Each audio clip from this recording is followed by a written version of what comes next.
বিতর্ক এবং প্রতিরোধের মধ্যেই সংসদে পাশ হয়ে গেল সবকা বীমা সবকি রক্ষা বিল। বিরোধীদের কোনো দাবি বা প্রস্তাব গ্রহণ না করে বিলটি সংসদের দুকক্ষেই পাশ হয়েছে। বীমা ক্ষেত্রে প্রত্যক্ষভাবে 100% বিদেশি বিনিয়োগের পথ খুলে গেল ভারতে।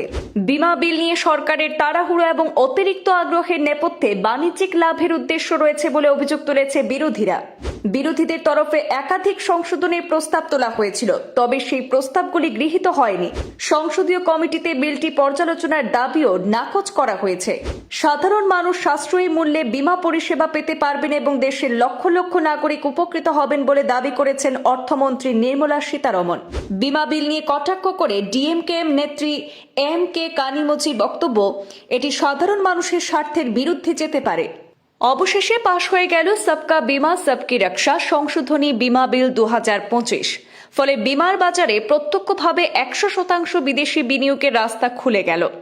একদিন আগে লোকসভায় বিলটি পাশ হয়ে গিয়েছিল, বুধবার বিলটি পাশ হয়ে গেল রাজ্যসভাতেও। রাজ্যসভায় এদিন ধ্বনি ভোটেই পাশ হয়েছে সবকা বীমা সবকি রক্ষা বিল।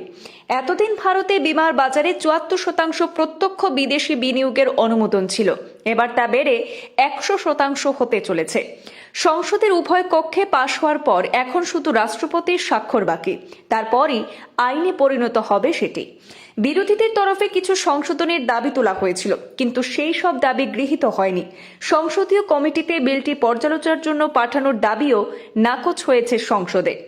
সবকা বীমা সবকি রক্ষা বিল নিয়ে প্রশ্নের উত্তর দিতে গিয়ে কেন্দ্রীয় অর্থমন্ত্রী নির্মলা সীতারমণ জানান, আইনের সংশোধন হলে বীমা ক্ষেত্রে বিদেশি সংস্থা থেকে আরও বিনিয়োগ ঢুকবে ভারতের বাজারে। বীমা ক্ষেত্রকে উন্মুক্ত করে দেওয়ায় বিদেশি বিনিয়োগ বাড়বে, বাজারে প্রতিযোগিতা বাড়বে এবং কর্মসংস্থানের সুযোগ বাড়বে বলেও আশাবাদী তিনি। বহু ক্ষেত্রে যুগ্ম অংশীদারিত্বে বিনিয়োগ করতে রাজি হয় না বিদেশি সংস্থাগুলি। এবার আর সেই বাধা থাকবে না বলে দাবি নির্মলা সীতারমণের। প্রতিযোগিতা বাড়লে মানুষ সস্তায় বীমা কিনতে পারবেন বলে মনে করছে কেন্দ্র।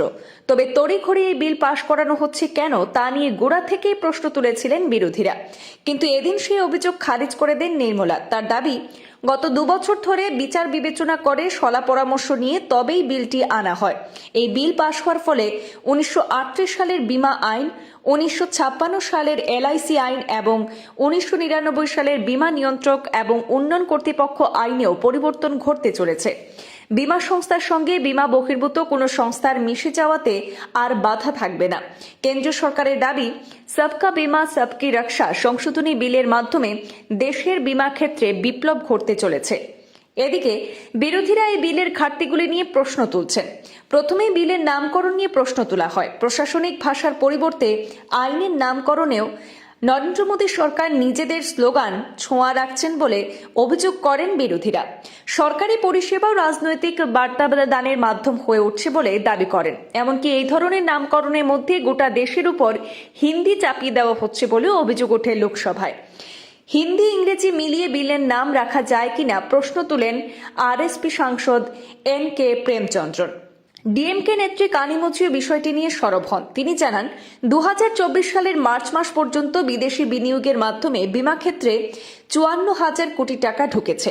100% বিনিয়োগের রাস্তা খুলে গেলে 1 লক্ষ কোটি টাকা বিনিয়োগ আসতে পারে আগামী নতুন বছরে।